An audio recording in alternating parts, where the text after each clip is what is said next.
Hola amigos del canal, amigos Darksiders, amantes del cine, cómics, series, anime, literatura y todo esto que nos apasiona del mundo geek.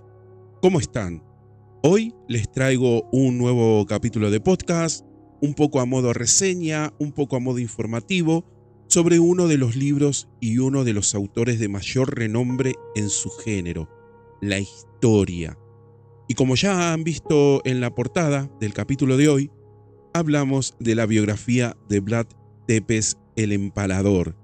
Este libro, escrito por el historiador Matei Kazaku, es considerado el más acertado y aceptado de la vida de este héroe en su tierra.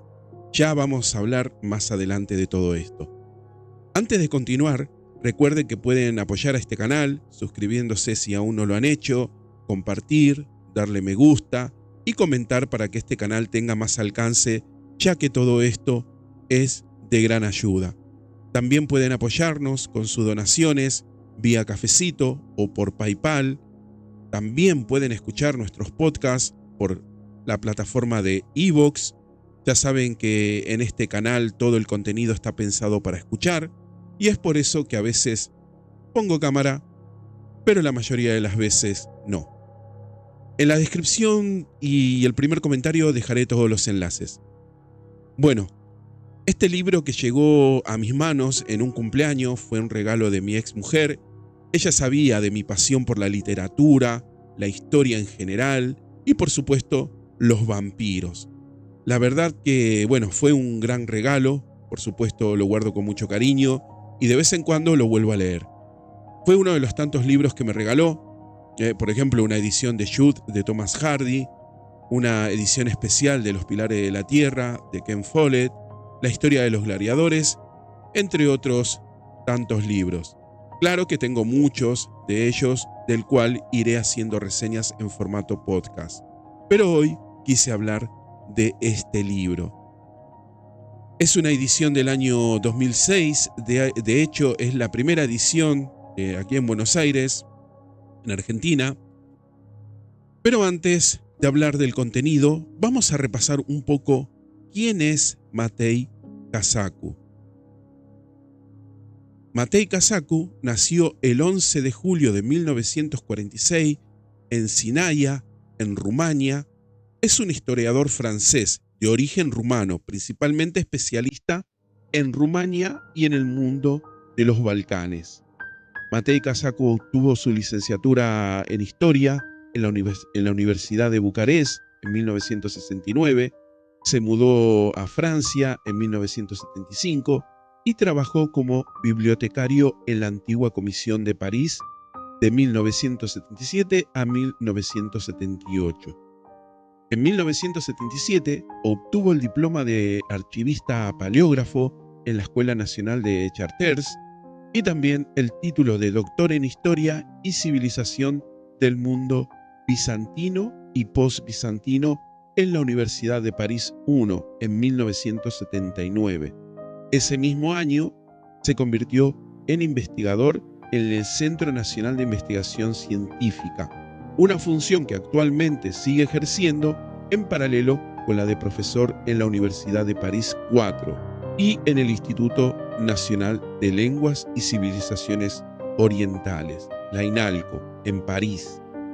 Sus temas de investigación tienen relación entre el mito y la historia. Esto lo llevó a estudiar figuras como el príncipe Vlad el Empalador, el vampiro conde Drácula y el barón Gilles de Rais.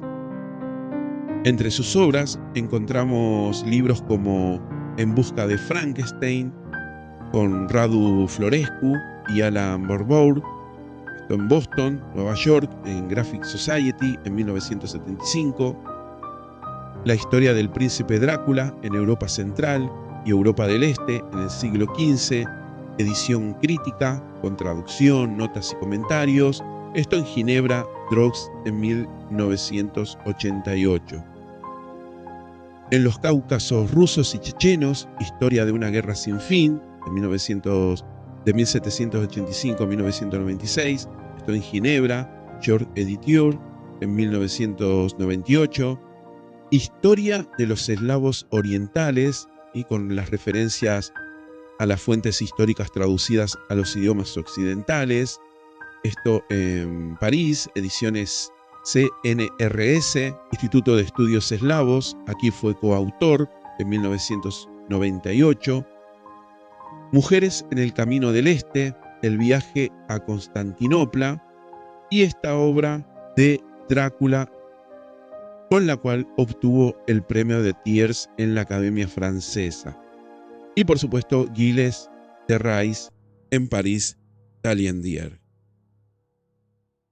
Originalmente publicado en francés en el año 2004, Drácula de Matei Kazaku sigue siendo la biografía académica más autorizada del príncipe valaco Vlad III, el Empalador, de 1448, 1456, 1462 y 1476.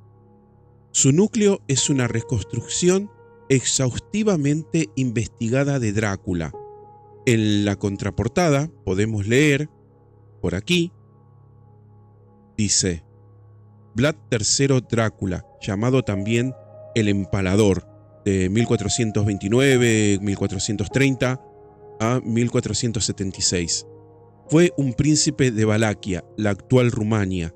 Vivió en una época en una región donde las costumbres y los códigos de justicia avalaban práctica de castigos corporales muy crueles.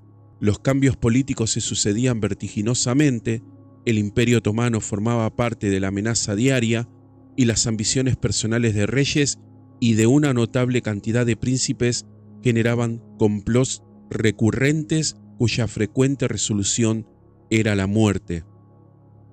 Personaje complejo, según diferentes testimonios históricos, Vlad III oscilaba entre la piedad y la crueldad, el espíritu caballeresco y la traición, la grandeza política y la brutalidad, a un mismo tiempo verdugo y víctima.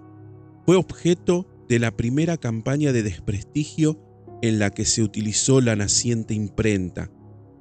Esta primera biografía histórica de Drácula revela las múltiples interpretaciones que se han hecho de la inquietante figura del siglo XV, gobernante para los historiadores, tirano sanguinario para aquellos que han manipulado su imagen según los intereses políticos de su tiempo, vampiro romántico para los escritores y cineastas. En resumen, el héroe de la lucha contra los otomanos, el empalador, el vampiro. Kazaku ha escrito un excelente libro, sustentado en años de investigación. Los datos consultados, los documentos analizados y el trabajo de campo, junto con sus conocimientos históricos y antropológicos, le han permitido un nivel de análisis y de interpretación únicos en este tema. El lector podrá acceder por primera vez a textos que son verdaderos hallazgos. Panfletos anónimos escritos contra el príncipe en 1463, textos griegos de 1423 y la versión completa de una novela, primera en su género y jamás reeditada desde 1878, en la que se inspiró Bram Stoker para su Drácula, el Capitán Vampiro. De hecho, tenemos una sección que señalé por aquí, acá, en el libro, bueno, para no tener que estar buscándola, donde justamente se cuenta cómo es que Bram Stoker se inspiró y tomó ciertos elementos del Conde Vlad para escribir su novela. Ni bien es sabido de esta inspiración y ciertos elementos también tomados de la novela Carmila de Le Fanu, es muy interesante esta sección que les comento y se logra entender muchas cosas con respecto a la novela de Drácula de Bram Stoker. Los que me conocen saben que a pesar de que amo la cultura, o mejor dicho, la subcultura gótica de las últimas décadas, en cuanto a la música, literatura y cine y todas estas cuestiones, bueno, a pesar de que soy un apasionado de todo lo relacionado con vampiros, saben que no soy muy amante de la novela de Bram Stoker, Drácula, al menos esta en su versión mundial. Esta opinión, sin embargo, cambia cuando hablamos de la versión alternativa que escribió el propio autor, Bram Stoker, titulada Los poderes de la oscuridad. Esa sí me gusta, me gusta mucho más. De hecho, tienen aquí en el canal un capítulo de podcast dedicado a esa novela. Les dejaré aquí arriba un enlace para que puedan ir a escucharlo si aún no lo hicieron. Y si no conocías este título y les gusta Drácula de Bram Stoker, les aseguro que lo van a amar. A mí me encantó. Bueno, haciendo un breve resumen de este libro que nos compete el día de hoy en su parte histórica, nos remontamos a Valaquia en 1400, una zona clave. Esta estaba atrapada entre el reino de Hungría católico y el Imperio Otomano musulmán, que estaba creciendo muchísimo. Los gobernantes locales, los vaivodas, eran como príncipes de estas regiones. Estaban siempre cambiando de bando, buscando alianzas, para bien propio. Era una época de política muy inestable, digamos. En medio de todos estos conflictos, Vlad nació sobre 1431 en Transilvania, que en ese momento era parte de Hungría. Su padre era Vlad II, el cual pertenecía a la Orden del Dragón, una orden fundada para luchar contra los otomanos. Por eso le decían Dracul, o sea, dragón. Eso de asociarlo con el diablo o con Draken en rumano, eso vino después, por su fama, ¿no? Una fama bien ganada, por lo que se lee. Pero antes de eso, su juventud fue complicada, muy complicada. En 1442, el sultán Murad II se los llevó a él y a su hermano Radu como rehenes y como garantía. Vlad tenía unos 12 años, Radu apenas 7. Pasaron años en la corte otomana, hecho que le dejaría marcas muy acentuadas. Vlad aprendió mucho de la estrategia militar otomana, pero al parecer acumuló un resentimiento enorme. Radu, en cambio, se adaptó mejor, incluso se hizo cercano al que luego sería el sultán Mehmed II, el Conquistador. En el año 1447, a su padre y a su hermano mayor los asesinan los boyardos, la nobleza local que apoyaban a Hungría. O sea que Vlad, con 16 años o 17 años aproximadamente, se encuentra solo, queriendo el trono de un ambiente totalmente hostil. Tuvo un primer intento de reinar muy breve en 1448, con apoyo otomano, irónicamente, pero lo echaron rápido. No es hasta 1456 que recupera Valaquia, esta vez con ayuda húngara, justo después de la caída de Constantinopla. Observen ustedes las vueltas de la política. Además, con Mehmed II ya como sultán, la presión otomana era aún mayor. Y ahí es cuando Vlad empieza a consolidar su poder al usar métodos, digamos, expeditivos, muy expeditivos. Ahí nace la leyenda de Tepes, el empalador. Empezó a eliminar a la oposición de forma brutal. Las fuentes, sobre todo las sajonas y de los alemanes colonos, con los que tuvo muchos roces, lo describen como un monstruo. Pero el empalamiento no fue un invento de él. Era un método de ejecución antiguo, horrible por supuesto. Lo que hizo Vlad fue usarlo en una escala masiva y además de forma muy visible, como por ejemplo el banquete de Pascua de 1459. La historia dice que invitó a los boyardos que traicionaron a su familia y los empaló.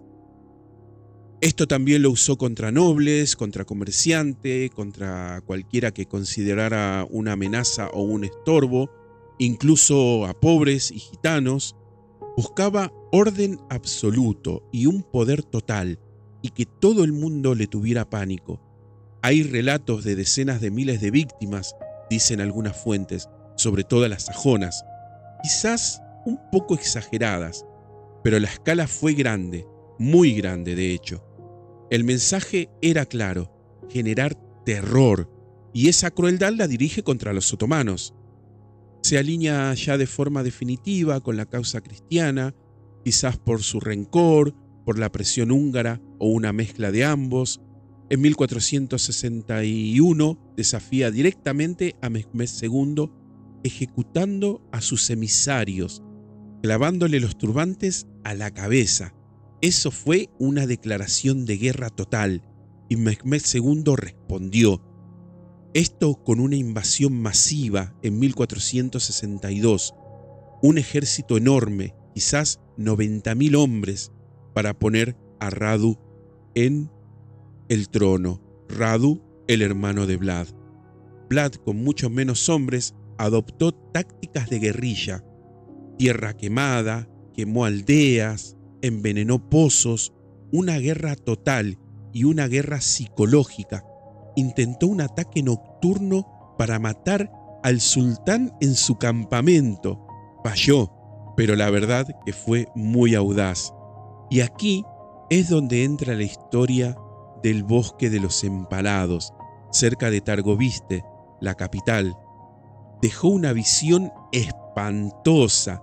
Miles y miles de prisioneros turcos y musulmanes fueron empalados. Las crónicas hablan de más de 20.000 condenados. El propio Mehmed II, acostumbrado a la guerra, se quedó horrorizado y se retiró momentáneamente, pero al final Vlad acaba perdiendo el trono. Aunque frenó a Mehmed, la campaña continuó. Los boyardos estaban hartos de su crueldad. Vlad tuvo que huir y buscó ayuda en Hungría, otra vez al rey húngaro, Matías Corvino, en 1472. Pero aquí la historia da otro giro, pues Corvino, en lugar de ayudarle, lo arrestó. Lo tuvo preso 12 años. La excusa oficial parece que fueron unas cartas, posiblemente falsas, que sugerían que Vlad estaba negociando con los otomanos, a espaldas de Hungría. Corvino probablemente no quería una guerra con los otomanos a causa de Vlad y usó su terrible reputación para justificar el arresto ante el Papa y los demás. Mientras tanto, la propaganda sobre su crueldad crecía en Europa. Finalmente lo liberan. Corvino lo vuelve a necesitar para luchar contra los otomanos, o sea que vuelve a reinar por tercera vez, en un periodo muy breve.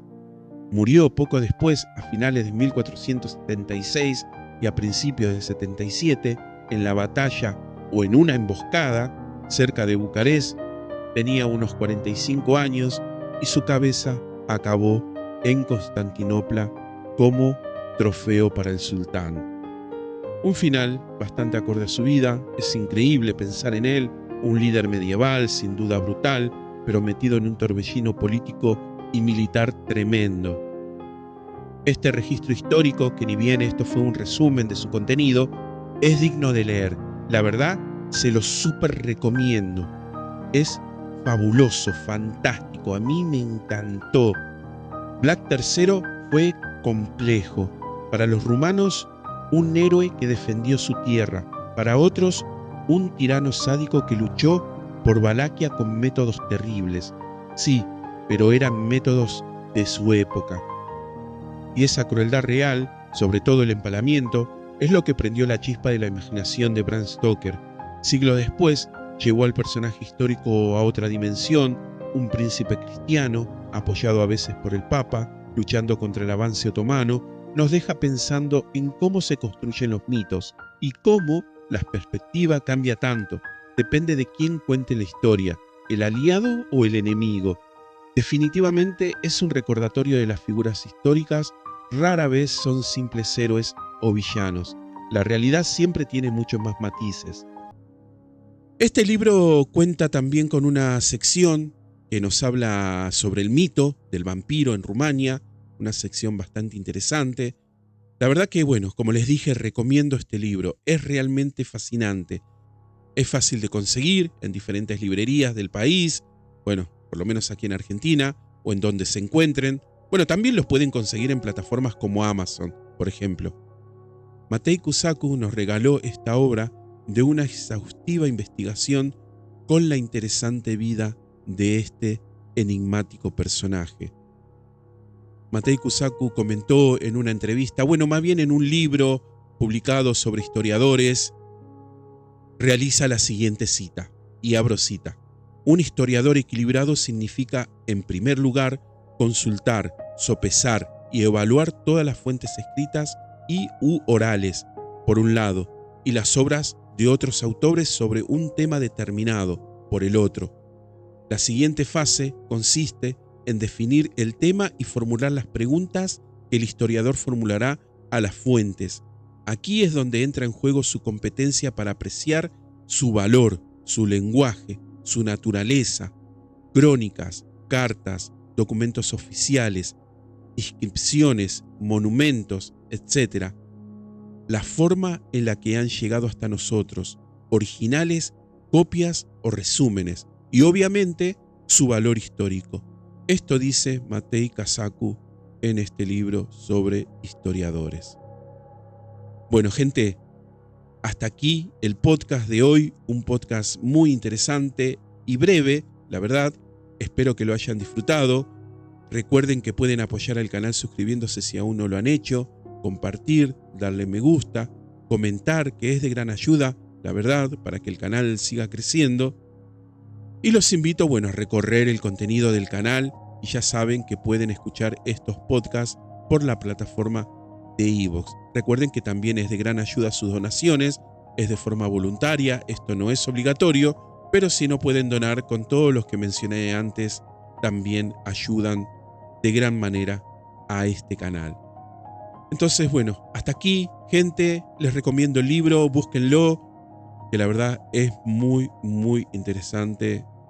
Les va a encantar, les aseguro y les garantizo que les va a encantar. Nos vemos en la próxima. Hasta luego. Chau, chau.